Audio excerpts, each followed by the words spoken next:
Well, it was a victorious weekend for the Saints. They beat the Los Angeles Rams 27-20, a much-needed win after weeks of losses.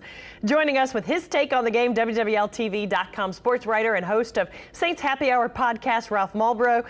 Good morning. It's nice to talk about a win. It is. Happy days are here again, right? There you go. Listen, people were getting mad at me on the social media. They were saying, oh, the Saints won. What does it matter? They're 4-7. What's the big deal? Yeah, well, what do you think? What is the big deal? Well, my retort, Leslie, is I hate the Rams deep in my soul in ways that are probably unhealthy.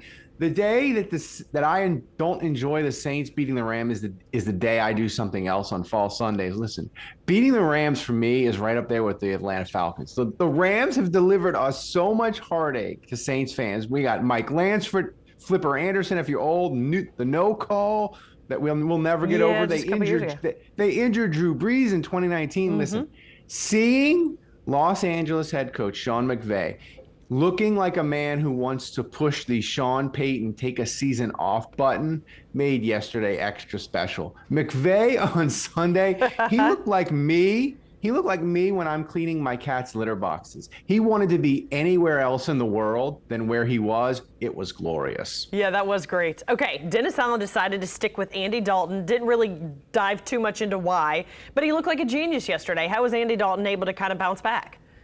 He did. That's why he doesn't listen to people like me and you, right, running his team.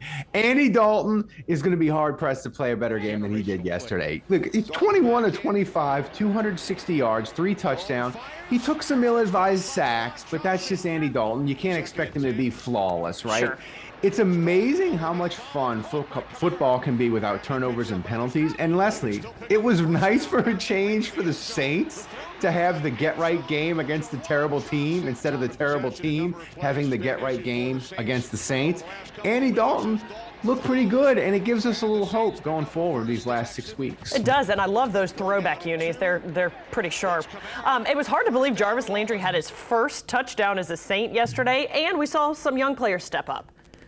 It was. By the way, that's the first time an LSU player has scored a touchdown for the Saints since 2012, wow. which is just incredible. Yeah. The Saints, look, we can be honest here. We're among friends. The playoffs isn't going to happen. A winning season isn't going to happen for the Saints. But the young guys stepping up is what we want to see for going forward for 2023, right? Juwan Johnson for the Saints, he's been one of my favorite guys for the 2022 because he's got 4 touchdowns or 4 more grabs, and he's got 5 touchdowns now. And he's a guy that has transformed his body and made himself into a really good football player. Mm-hmm. And if you had told me in August, Leslie, you'd be like, Juwan Johnson's going to be the second most dependable Saints player. You would have said who? I received it. I'd have said who, and I said you're insane. The Saints have Thomas, they have Landry, they have Chris Olave, but Juwan Johnson, besides Chris Olave, another young player who looks fantastic. He's been the most dependable receiving. And listen, that's what you want when you have a team that's 4-7. We want hope. We want hope for the future. And oh, by the way, Mickey Loomis, you better work some of that salary cap magic and keep Caden Ellis. Caden Ellis, last 3 weeks, 3.5 sacks, 23 tackles. Like, these young players give us something to look forward to, and we'll see how it goes the rest of the way. Yeah. But I think the Saints are going to win some football games the last 6 weeks. All right, well, let's talk about that. First of all, Los Angeles Rams from Super Bowl champs to their 3-7. What a fall from grace for them. Say it again. Say it again. It's so nice. Can the Saints beat San Francisco next week? And San Francisco does play tonight. They play the Cardinals tonight. San Francisco does play tonight.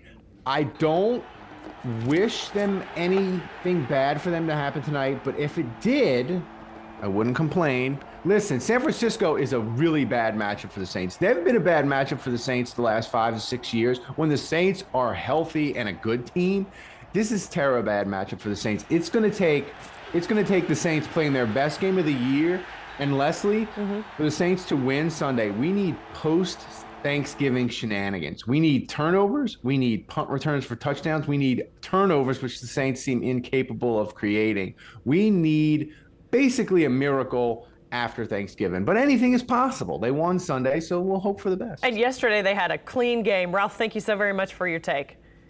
The Saints get back on the road this week. As we mentioned, they travel to San Francisco to take on the 49ers. Kickoff is set for Sunday at 3:25 in San